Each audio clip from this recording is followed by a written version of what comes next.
اللهم صل على محمد وعلى آل محمد كما صليت على إبراهيم وعلى آل إبراهيم إنك حميد مجيد. اللهم بارك على محمد وعلى آل محمد كما باركت على إبراهيم وعلى آل إبراهيم إنك حميد مجيد.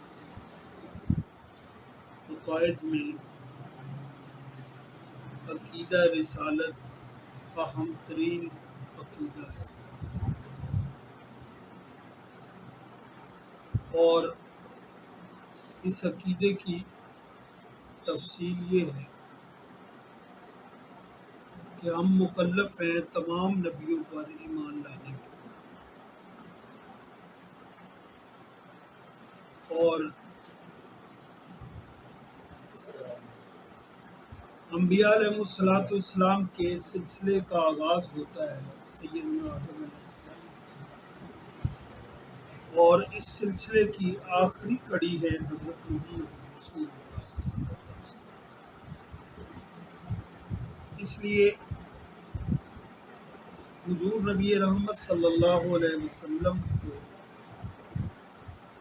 اللہ کا رسول ماننا اور ساتھ ہی ساتھ آخری رسول ماننا، یہ عقیدہ ختم نبوت کہلاتا ہے،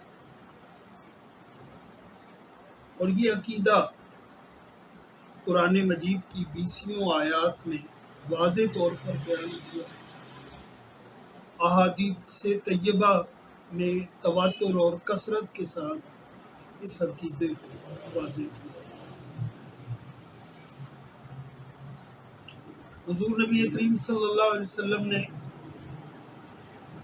جہاں یہ بیان فرمایا کہ میں آخری نبی ہوں، وہیں پر آپ نے یہ بات بھی واضح کی کہ دیکھیں اس کے باوجود کذاب اور دجال آئیں گے اور وہ دعوی نبوت و رسالت، لیکن یاد رکھنا میں آخری نبی ہوں، میرے بعد نبوت کا سلسلہ مکمل ہو چکا ہے، کوئی نبی نہیں آیا۔ ہاں جو دعوی نبوت کریں گے، دعوی رسالت کریں گے، وہ کذاب اور دجال، اور ہم دیکھتے ہیں کہ حضور نبی رحمت صلی اللہ علیہ وسلم کی زندگی ہی میں یہ سلسلہ شروع ہوا۔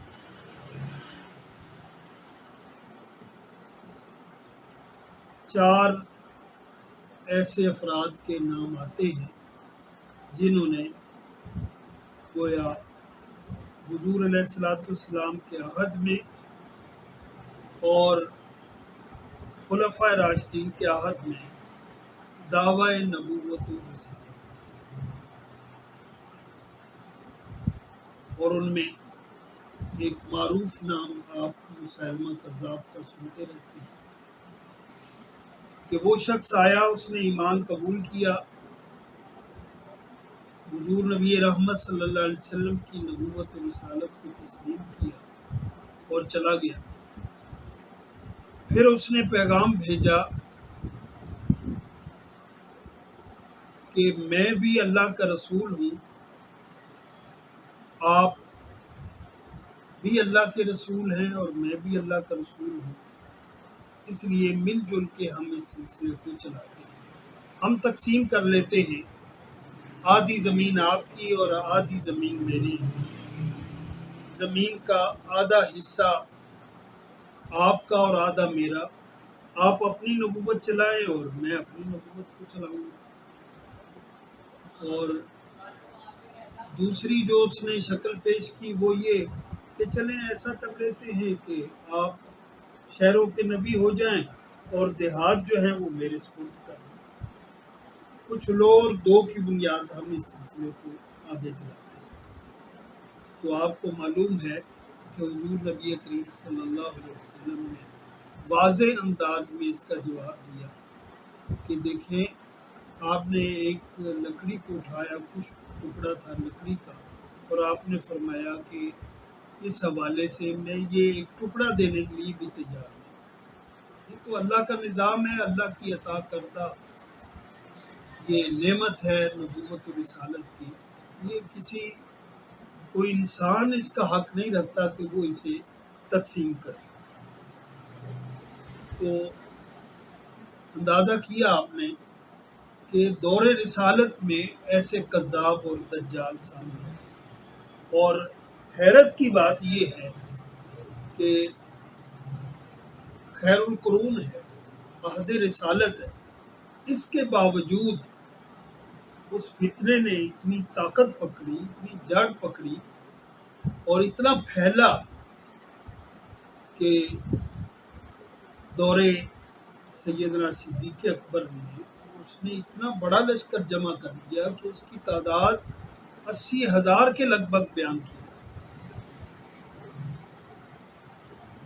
80,000 کی تعداد، حیران ہو جاتا ہے۔ یہ خیر القرون ہے، اور ان میں وہ لوگ بھی ہیں جنہوں نے حضور نبی رحمت صلی اللہ علیہ وسلم کی نبوت و رسالت کو تسلیم کیا ہے، ایمان لائے، کلمہ پڑھا ہے، وہ لوگ بھی شامل ہیں۔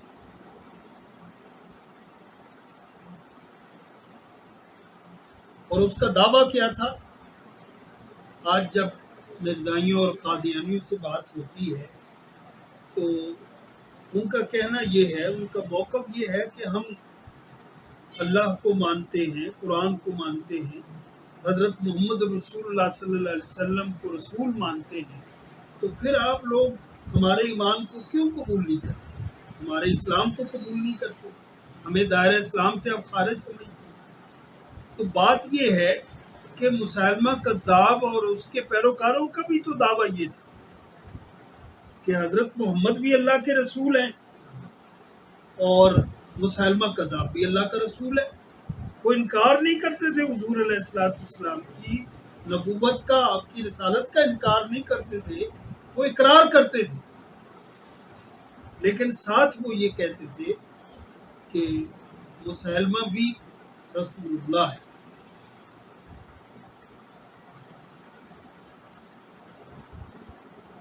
اس سے آپ اندازہ کریں کہ یہ فتنہ کس قدر خوفناک تھا، کتنی طاقت تھی اس کے پاس، کہ حضرت اکرمہ کی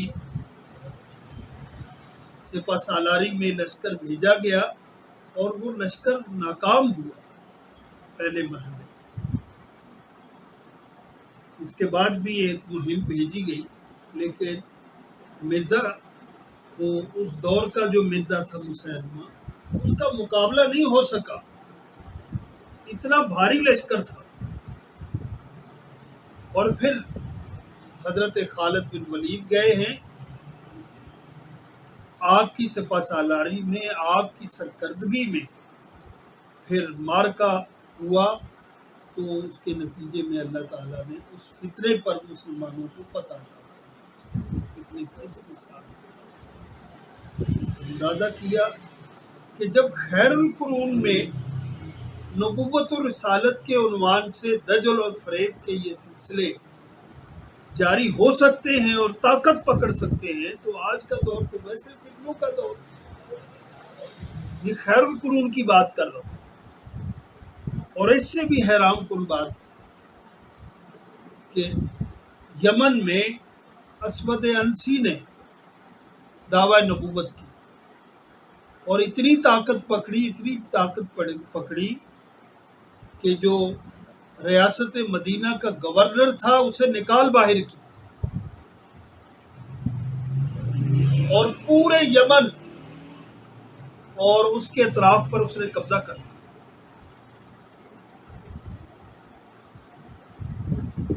سب کو نکال دیا۔ 4 مہینے میں پورے یمن پر اس کا تسلط تھا، اندازہ ہے۔ اور خیر القرون ہے، عہد رسالت ہے۔ میں عرض کیا کرتا ہوں کہ اس سے اندازہ کیجئے کہ اس عنوان سے جو فتنے اور دجل اور فریب کے جو سلسلے قائم ہوتے ہیں اس کے اثرات کہاں تک جاتے ہیں؟ کتنے لوگ مرتد ہو مقابلہ نہیں کر پائے. حضور علیہ الصلوۃ والسلام کے نمائندے کو شہید کر دیا جو یمن میں تھا.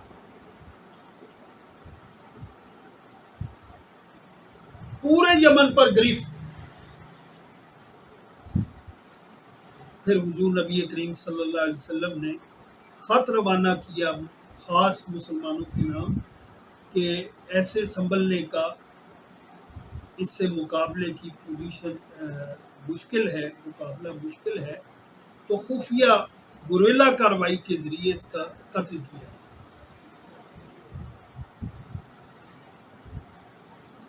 آمنے سامنے جنگ میں اس کا مقابلہ مشکل، تو گوریلا کارروائی کے ذریعے اس کا فائدہ. چنانچہ حضور نبی کریم صلی اللہ علیہ وسلم کا آپ کی حیات طیبہ کا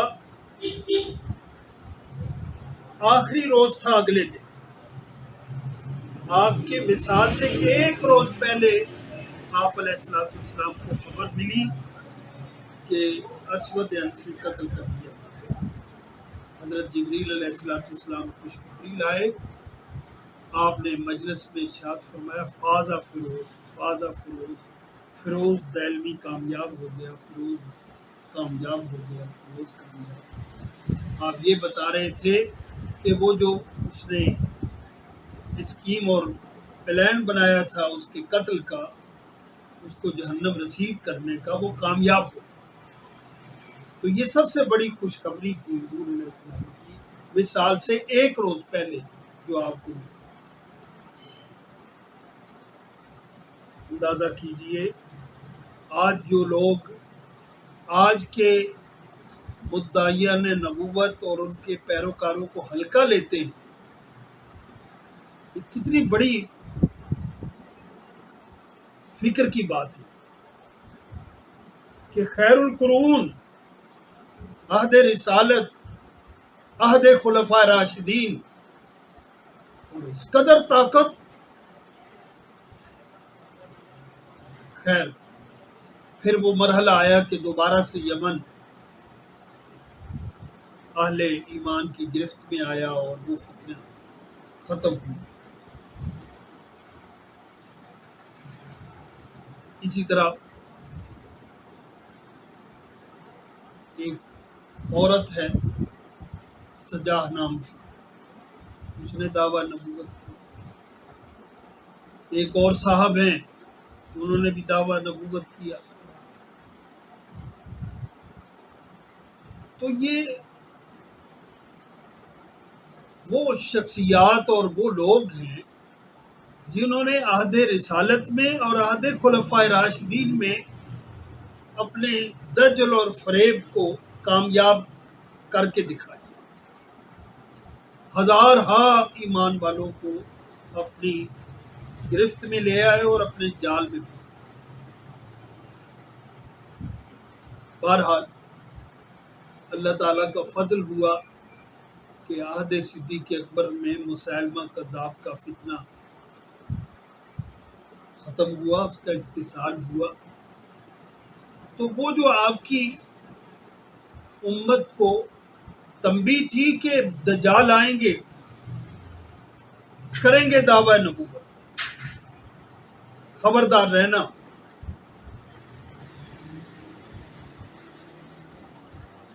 ایک تو اس سے یہ بھی ثابت ہوا کہ اگر کہیں اسلامی سلطنت ہے، اسلامی مملکت میں اس طرح کے لوگ سامنے آئیں تو ان کا علاج عہد رسالت میں بھی،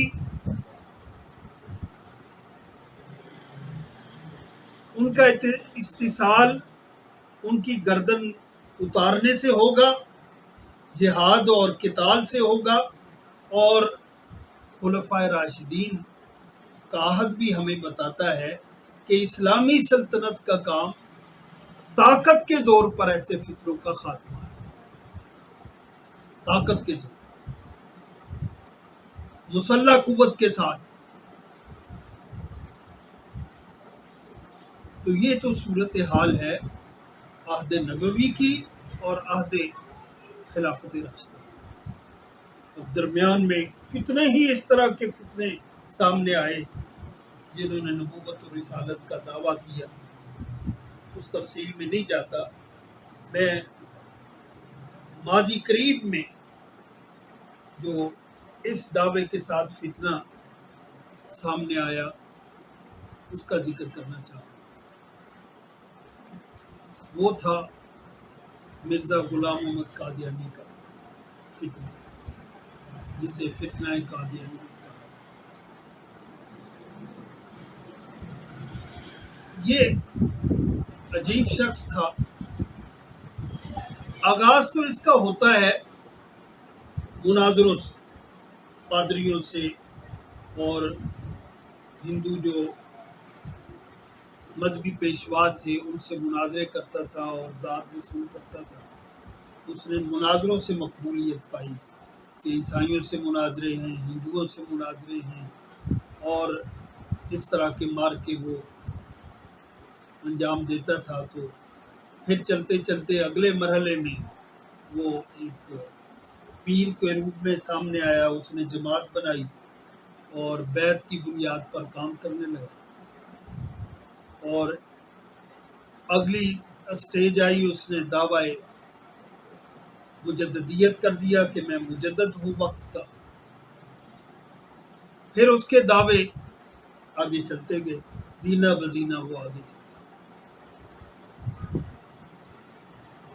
پھر اس نے دعویٰ کیا میں مسیح موعود ہوں، وہ مسیح کے جس کا وعدہ احادیث میں موجود ہے کہ وہ آئے گا، وہ میں ہوں.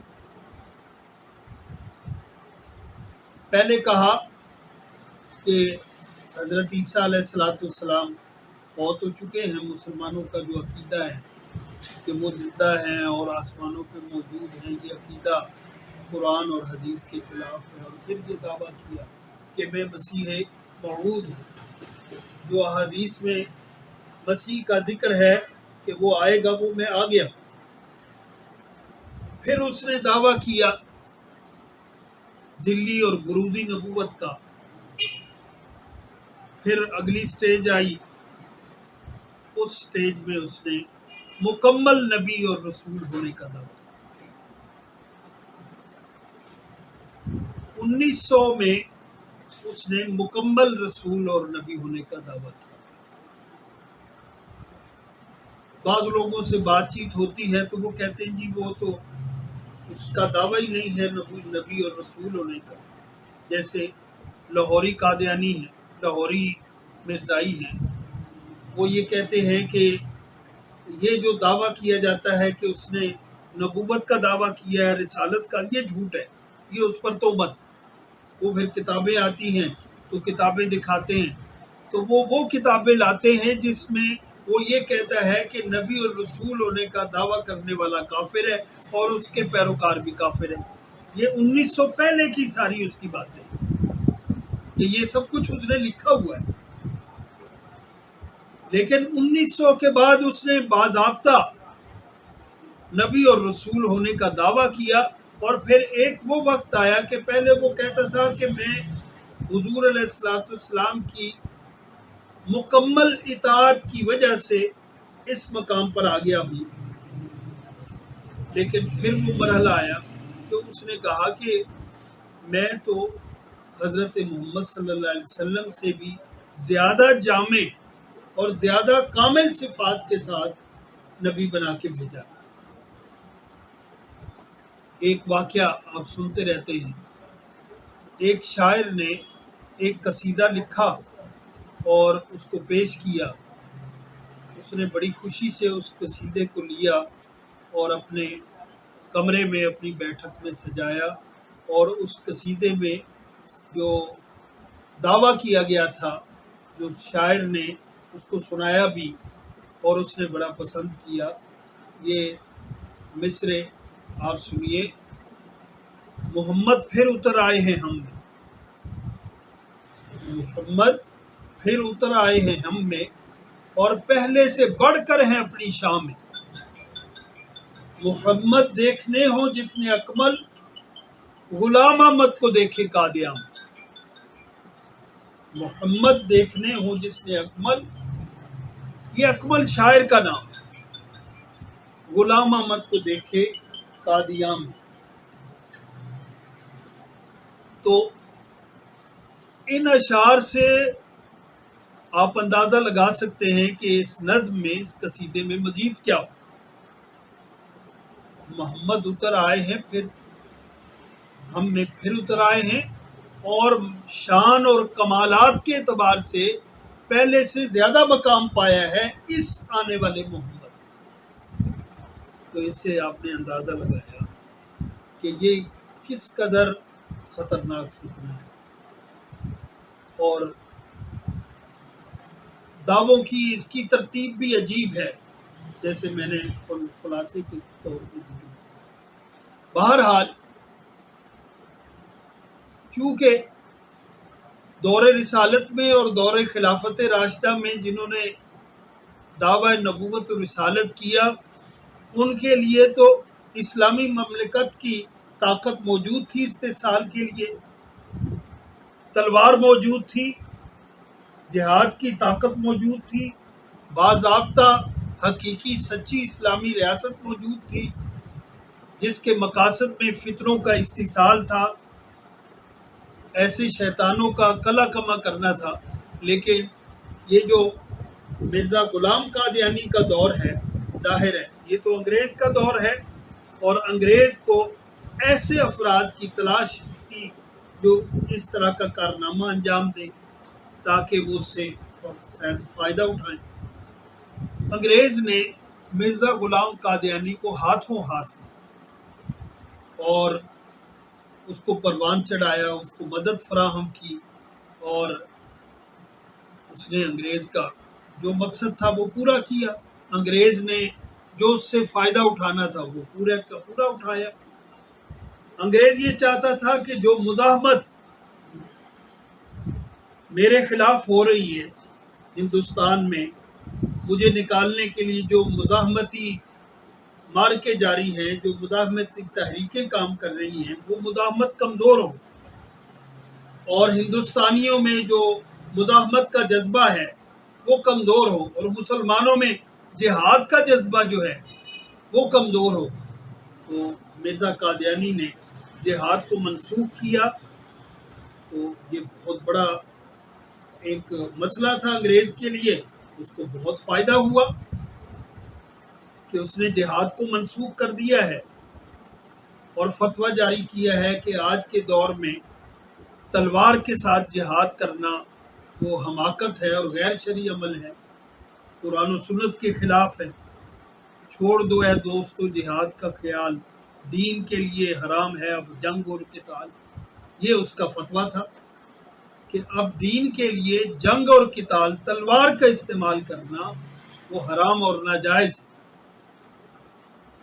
اور اندازہ کیجئے کہ اس نے خود اعتراف کیا ہے کہ ہم نے انگریز کی بڑی مدد کی ہے، میں نے انگریز کی بڑی مدد کی ہے، اور انگریز کی حمایت اور نصرت کے لیے میں نے الماریاں بھر دی ہیں تحریروں سے، کتابوں سے، لٹریچر سے، تاکہ لوگ انگریز کی اطاعت کریں اور انگریز کی مرضی کے مطابق چلیں، اور انگریز کے احکام کو قبول کریں اور اس کی مزاحمت چھوڑ دیں۔ ویسے بھی خاندانی تاریخ بھی ان کی یہی تھی۔ اس کا باپ، اس نے بڑے فائدے پہنچائے تھے انگریز کو، اٹھائے بھی تھے اور پہنچائے بھی تھے۔ 1857 کے غدر میں بقول ان کے انگریز کی مدد کی تھی اس خاندان نے، اور 50 گھوڑے سواروں سمیت دیے تھے، عطیہ کیے تھے انگریز سلطنت کو، حکام کو۔ تو اندازہ کریں کہ یہ خدمت پیچھے سے خاندانی چلی آ رہی۔ اور ایک کتاب میں یہ حوالہ بھی موجود ہے کہ سید احمد شہید رحمۃ اللہ علیہ کی تحریک جو چل رہی تھی اور جو مارکا انہوں نے سکھ راج کے خلاف لڑا، اس میں یہ سکھوں کو مدد کر رہے تھے، یہ اس کے خاندان کے لوگ، اس کے چچا اور اس کے دوسرے خاندان کے لوگ. تو انگریز کو اس خاندان کی خدمات کا علم تھا، اور اب جب اس نے یہ روٹ اختیار کیا، مذہبی لبادہ اوڑا اور اس روٹ پر چلا، تو ہاتھوں ہاتھ لیا گیا. اور ایک نبی کی ضرورت تھی تاکہ امت میں خلفشار پیدا ہو. ایسا ایسا اس نے نبوت کا دعویٰ بھی کر دیا. خیر، علماء نے ہر دور میں ہر فتنے کا مقابلہ کیا، ان کا بھی مقابلہ کیا، ہر محاذ پر عدالتی جنگ بھی لڑی، قانونی جنگیں بھی لڑی، مناظرے بھی کیے، مبالغے بھی کیے، اور لٹریچر کے ساتھ مقابلہ کیا. یعنی کوئی میدان اور محاذ ایسا نہیں ہے جس محاذ پر علماء نے اس فتنے کے استحصال کے لیے اور اثرات کو ختم کرنے کے لیے کام نہیں کیا. یہ سلسلہ چلتا رہا، علماء اپنی خدمات انجام دیتے رہے ہر دور کے تقاضوں کے مطابق. کہ میں 2-4 مثالیں دے کے اس موضوع کو سمیٹتا ہوں. ایک تو یہ ہے کہ 1935 میں ایک بہت بڑا فیصلہ آیا عدالت کی طرف سے، بہاولپور کی عدالت کی طرف، اور اس کی کہانی یہ ہے کہ ایک شخص نے اپنے ایک عزیز کے ساتھ بلوغت سے پہلے اپنی بچی کا نکاح کر دیا. بعد میں وہ نوجوان جو تھا جس سے نکاح کیا تھا وہ قادیانی. اب جب اس کے قادیانی ہونے کا علم ہوا اس بچی کے والد کو، بچی بھی بالغ ہو چکی تھی، اس نے مطالبہ کیا کہ رخصتی کریں. لیکن ان کا کہنا تھا کہ تو مرتد ہو گیا ہے، تو مرزائی ہو گیا ہے، دائرہ اسلام سے خارج ہو گیا ہے، یہ نکاح تو فسخ ہو چکا ہے، یہ نکاح باطل ہو چکا ہے. لیکن اس کا دعویٰ یہ تھا کہ نہیں، آمدی ہونے کے باوجود میں مسلمان ہوں. خیر، بہاولپور کی عدالت میں یہ کیس چلا، اور اس کیس کی خصوصیت یہ ہے کہ اس زمانے کے، اس عہد کے بڑے بڑے علماء، اساتین علم، وہ اس کیس کا حصہ بنے، اور انہوں نے اس کیس میں بھرپور اپنا کردار ادا کیا اور اسے منطقی انجام تک پہنچا.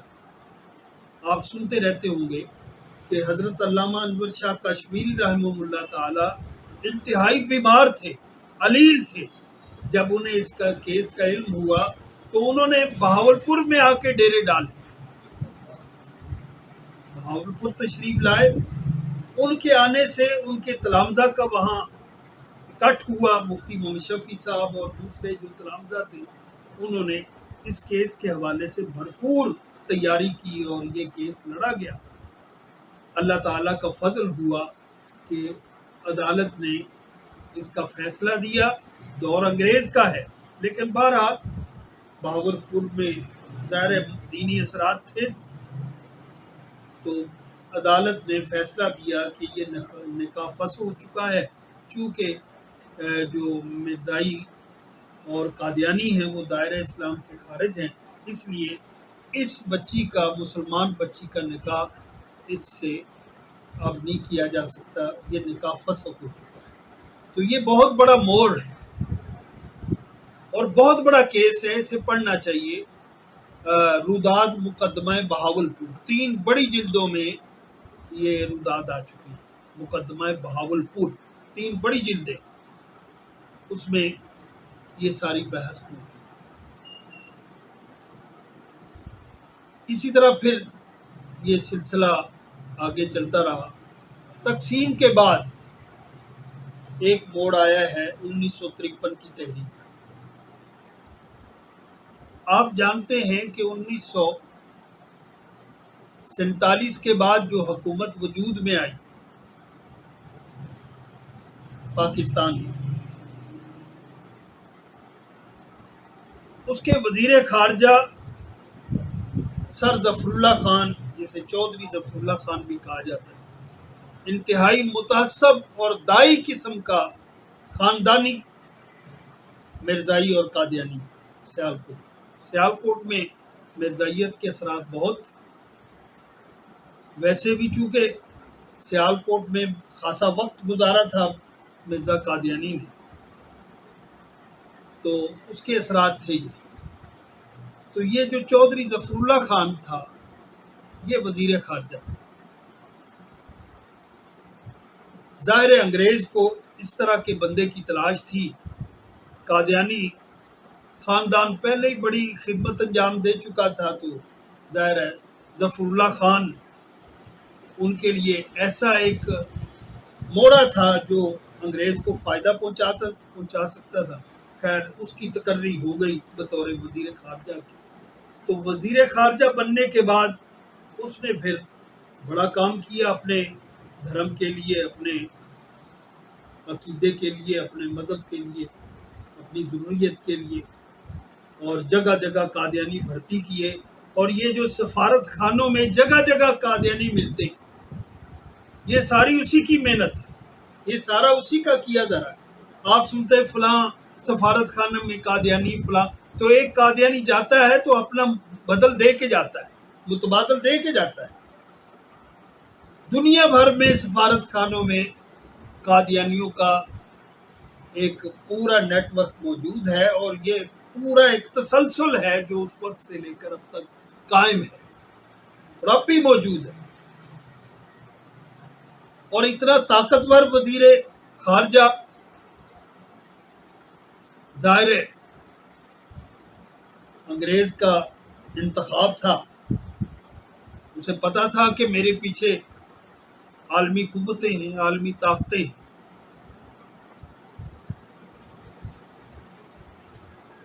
اور وہ معروف واقعہ جو تاریخ نے ثبت کیا ہے کہ بانی پاکستان کی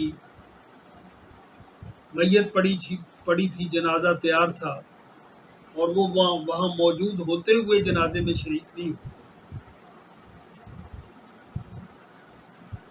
اور اس نے سوال کے جواب میں کہا کہ مجھے کسی غیر مسلم ریاست کا مسلمان وزیر خارجہ سمجھ لیا جائے یا مسلم ریاست کا غیر مسلم وزیر خارجہ، جو مرضی سمجھ لیں، لیکن جنازہ نہیں پڑھا۔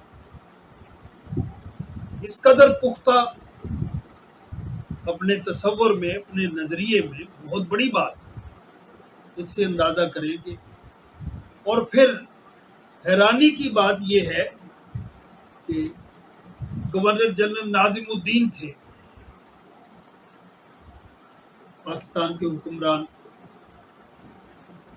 قادیانیوں کا کراچی میں جلسہ تھا تو اسے روکا گیا۔ گورنر جنرل ناظم الدین نے اسے روکا کہ آپ مرزائیوں کے جلسے میں نہ جائیں، مسلمان جو ہیں وہ پہلے بہت آپ سے تپے ہوئے ہیں، غصے میں ہیں، تو کہیں لاوا نہ پک جائے آپ کے خلاف۔ تو اس نے روکا کہ آپ جلسے میں نہ جائیں مرزائیوں۔ وہ جلسے میں گیا اور وہاں جا کر اس نے تقریر کی اور مرزا قادیانی کی نبوت و رسالت کا اثبات کیا۔ جب روکا جا رہا تھا تو اس نے کہا کہ مجھے استعفیٰ دینا منظور ہے، لیکن جلسہ میں نہیں چھوڑ سکتا۔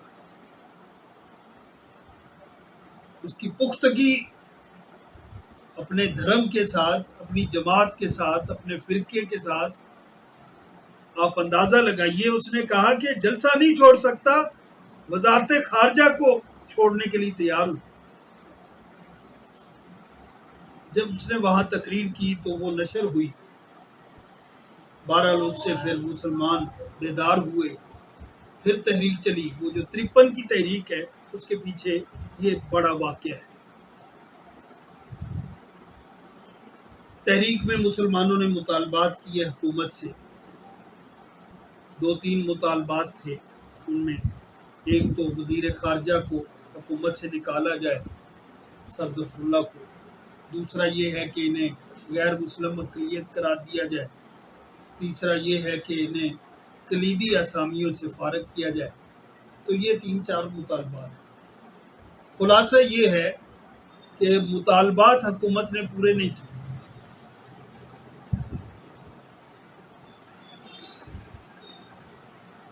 لاہور میں اور دوسرے بعض مقامات پر، بالخصوص لاہور میں تحریک بہت منظم تھی، زوروں پر تھی. یہاں ماشاء اللہ لگایا گیا جنرل اعظم خان کی قیادت میں. اور بعضوں کے بقول بعض مورخین کہتے ہیں کہ 10,000 اور بعضوں نے اس سے زیادہ تعداد لکھی ہے کہ جان سارانے ختم نبوت نے جان کا نذرانہ پیش کیا. پھر جا کے کہیں بعد میں وہ اترا ہے بہت آگے جا کر، لیکن یہ قربانی دینی پڑی. ہزارہا مسلمان قربان ہوئے اس مسئلے کی. اور پیچھے میں ذکر کر چکا ہوں کہ یمامہ میں جو مارکا لڑا گیا اس میں بڑی تعداد اہل ایمان کی، صحابہ و تابعین کی شہید ہوئی. بڑی تعداد. اور اتنی بڑی تعداد ہے کہ پہلے تمام اسلامی مارکے شامل کیے جائیں اور اس کو لیا جائے تو بہت بڑی تعداد. 1400، بعضوں نے 1200 لکھا ہے، بعضوں نے 1400 لکھا ہے. اس میں اصحاب بھی تھے، تابعین بھی تھے، بڑی تعداد میں وہ شہید ہوئے. تو یہ جو 53 کی تحریک ہے اس میں ہزارہا اہل ایمان شہید ہوئے اپنے مطالبات کو منوانے کے لیے جو نکلے تھے. خیر، بظاہر یہ تحریک ناکام ہو گئی، مطالبات پورے نہیں ہوئے. جو قائدین تھے ان کو گرفتار کر لیا گیا، مقدمات ہوئے اور آگے لمبی تاریخ. اس طرح یہ سلسلہ چلتا رہا. پھر اگلا ایک واقعہ آتا ہے، یہ 1974 میں بہت سی تفصیلات چھوڑ رہا ہوں اور خلاصہ اور اشارہ کرتے ہوئے بات کو سمیٹنا چاہ رہا ہوں. 1974 میں جو تحریک ختم نبوت چلی، اس کا سبب کیا تھا، اس کے پیچھے عامل کیا تھا، اس کا پس منظر کیا تھا، وہ سمجھ. 1974 میں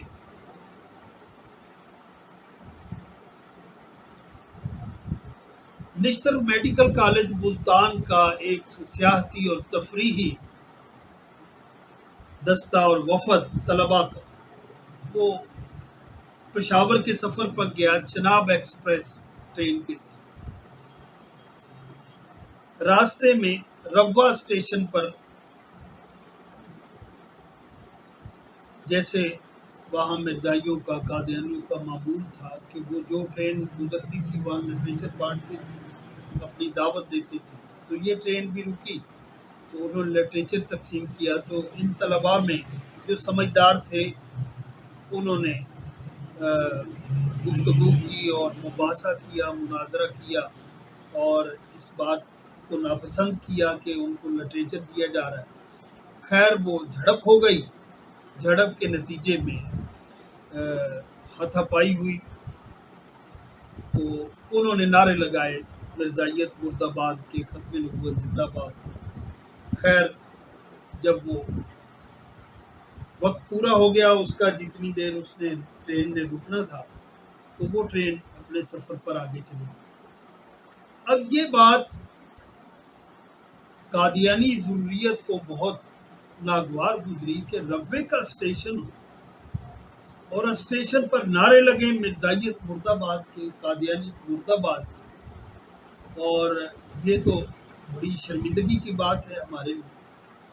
اس طرح تو یہ سلسلہ شروع ہو گیا. تو کل کو کوئی بھی ٹرین یہاں سے رکے گی تو یہ سلسلہ چل پڑے گا۔ چنانچہ انہوں نے ایک پلان ترتیب دیا کہ جب یہ واپس آئیں طالب علم تو ہم ان کی ٹھکائی اور پٹائی کریں۔ چنانچہ وہ جب واپس آ رہے تھے ریل سے اپنے سفر سے، تو دوبارہ یہاں پلان کے تحت ایک مخصوص وقت کے لیے جو پہلے سے زیادہ تھا، کیونکہ انہوں نے اسٹیشن ماسٹر سے مل کر اور باقی لوگوں سے مل کر دورانیہ وہاں اسٹے کا بڑھا لیا اور ان طالب علموں کو مارا، اور اتنا مارا، اور ان کی مارنے والوں کی تعداد 400 سے 500 کی تھی۔ جو قادیانی اکٹھے تھے 400-500 کی تعداد ریل کے اندر گئی، انہیں نکالا، انہیں مارا، زخمی کیا، ادموا کر دیا۔ تو اس طرح یہ بدلا۔ یہ جب زخمی فیصل آباد داخل ہوئے تو ان کی عجیب، ظاہر ہے وہ زخموں کی وجہ سے یہ ادموئے تھے، موت کے قریب تھے۔ تو فیصل آباد میں جب علماء اور اہل ایمان اور فیصل آباد کے مسلمان ہسپتالوں میں گئے اور صورتحال دیکھی، تو وہاں سے یہ تحریک کی بنیاد۔ مولانا تاج محمود رحمۃ اللہ تعالی علیہ ریلوے اسٹیشن کی مسجد کے خطیب تھے اور عالمی مجلس ختم نبوت کے رہنماؤں میں سے تھے۔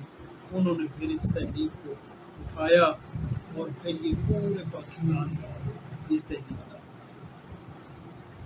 اور وہی مطالبات جو 53 میں تھے وہ سامنے لائے گئے کہ انہیں سب سے بڑا اور بنیادی مطالبہ تھا انہیں غیر مسلم اقلیت قرار دیا جائے۔ چنانچہ اس بنیاد پر یہ تحریک پورے پاکستان میں چلی، اور اس زور سے چلی کہ حکمرانوں نے سوچا کہ باہر سڑکوں پر یہ مسئلہ ہم حل نہیں کر سکتے، اس کو ہم پارلیمنٹ میں لے جاتے۔ بھٹو حکومت نے پارلیمنٹ کے پورے سیشن اور ارکان کو ایک کمیٹی قرار دے دیا اور اس کے لیے، اس موضوع کے لیے اسے مخصوص کر دیا۔ اللہ کا کرنا ایسا ہوا کہ وہ کمیٹی تو گئی، وہ حکومت نے تو جان چھڑانے کے لیے، سرد خانے میں ڈالنے کے لیے وہ مسئلہ پارلیمنٹ لے گئی تھی، لیکن اللہ کا کرنا ہوا کہ اسی پارلیمنٹ نے قادیانیت کی بے خونی کر دی اور قادیانیوں کو کافر قرار دیا اور ان پر مہر ثبت کر دی کہ یہ کافر۔ لمبی تفصیل ہے، کتنے مراحل اس پہ آئے، کیا کیا، کون گیا پارلیمنٹ میں، کیا ہوا کیا نہیں ہوا۔ بہرحال طویل بحث ہوئی اس موضوع پر، اور حکومت، ایک تو یہ ہے، دیکھیں یہ مسئلہ 53 میں حل کیوں نہیں؟ قربانیاں تو سٹریٹ پر بہت دی گئیں، میدان میں بہت دی گئیں، جلسوں جلوسوں میں بہت قربانیاں دی گئیں، لیکن مسئلہ حل نہیں ہوا۔ اس کی وجہ یہ ہے کہ سیاسی طور پر اور پارلیمانی اعتبار سے ہمارے بزرگوں کی بڑی اکثریت علماء کی پارلیمنٹ میں، اس وقت جیسی بھی پارلیمنٹ تھی اس میں موجود نہیں، فیصلہ ساز اداروں میں ہمارے لوگ نہیں۔ لیکن 1974 میں ہمارے علماء اسمبلی میں موجود تھے، تو بغیر کسی بڑی جانی قربانی اللہ تعالیٰ نے اس مسئلے کو حل کیا۔ اسمبلی میں جو علماء موجود تھے انہوں نے زبردست طریقے سے اس مباحثے میں حصہ لیا، اور اس وقت کا مرزا ناصر وہ بھی پیش ہوا، اس نے اپنے دلائل دیے، ہمارے لوگوں نے جرح کی۔ پھر جو لاہوری قادیانی تھے انہوں نے اپنا موقف پیش کیا، خیر پارلیمنٹ نے دونوں کا موقف سنا اور بالآخر یہ فیصلہ کر دیا کہ مرزائی وہ قادیانی ہوں یا لاہوری ہوں، دونوں طبقے دونوں فرقے دائرہ اسلام سے خارج۔ تو یہ اتنا بڑا فیصلہ ہے، لیکن آپ اندازہ کیجئے اس کے لیے دو طاقتیں موجود ہونا ضروری تھی، ایک پارلیمانی طاقت اور دوسرا سٹی عوامی طاقت۔ دونوں ملے ہیں تو یہ مسئلہ حل ہوا۔ اس لیے یہ بات ذہن میں رکھیے، اب تک جو یہ فیصلہ اور یہ آئین میں جو دستوری ترمیم کی گئی اس وقت ان کے کفر کے حوالے سے، اب تک یہ جو موجود ہے اس کی وجہ بھی یہی ہے کہ بحمدہ تعالی ہمارے علماء پارلیمنٹ کا حصہ رہے ہیں اور انہوں نے اس کی چوکیداری کی ہے اور پہرا دیا ہے اس دستوری ترمیم۔ اللہ نہ کرے کل کو پارلیمنٹ خالی ہو جائے تو سبب کے درجے میں کوئی صورت نظر نہیں آتی کہ یہ ترمیم باقی رہے گی کہ نہیں۔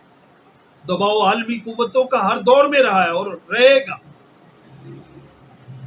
تو عالم اسباب میں دو سبب ہیں جس کی وجہ سے عالمی لابیاں اور یہاں کے ایجنٹ قادیانیوں کے وہ اس ترمیم کو بدل نہیں سکے، اس دستوری ترمیم میں کوئی تبدیلی نہیں کر سکے۔ اس کی وجہ ایک تو میدان میں لوگوں کی بیداری، اہل ایمان کی سٹیٹ پاور، تحریکی قوت، اور دوسرا سبب پارلیمانی قوت۔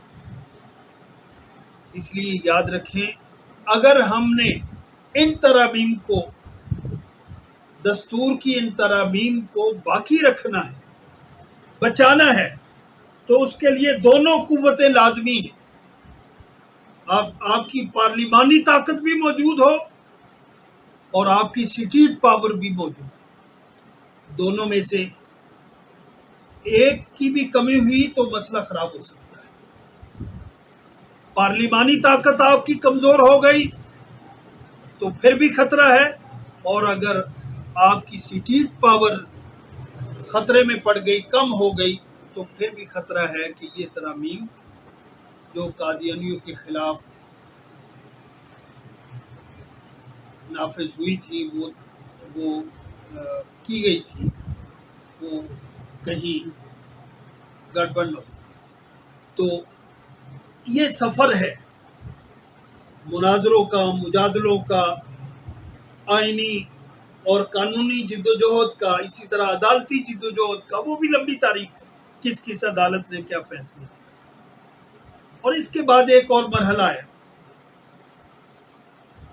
1974 کی ترمیم کے بعد بھی مرزائی اپنا کام کرتے رہے، اور وہ اصطلاحات جو خالص اسلامی اصطلاحات ہیں ان کا استعمال کرتے رہے، مسجد کا استعمال، اسی طرح صحابی کا استعمال، امیر المومنین کا استعمال، خلیفۃ المسلمین کا استعمال۔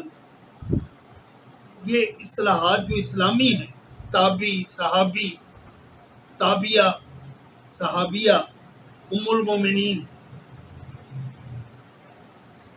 1984 میں پھر ایک تحریک چلی، جس تحریک کے مطالبات میں سے یہ تھا کہ اسلامی اصطلاحات سے، ان کے استعمال سے انہیں روکا جائے۔ یہ 1984 میں تھا۔ چنانچہ جنرل ضیاء الحق کا دور تھا، ابھی وہ پارلیمنٹ قائم نہیں ہوئی تھی، ماشاء اللہ کا سسٹم جاری تھا، تو جنرل ضیاء الحق نے ایک صدارتی آرڈیننس کے ذریعے مرزائیوں اور قادیانیوں کو ان اصطلاحات کے استعمال سے روکا کہ مسجد، یہ اپنے عبادت خانے کو مسجد نہیں کہہ سکتے، یہ امیر المومنین کے کلمات استعمال نہیں کر سکتے، یہ صحابی اور امہات المومنین کے کلمات اور یہ اصطلاحات استعمال نہیں کر سکتے۔ بہرحال یہ 53 کی تحریک، پھر 74 کی تحریک اور اس کا نتیجہ، اور پھر ضیاء الحق کے دور میں 1984 میں اصلاحات کے حوالے سے تحریک اور اس کا نتیجہ آپ کے سامنے ہے۔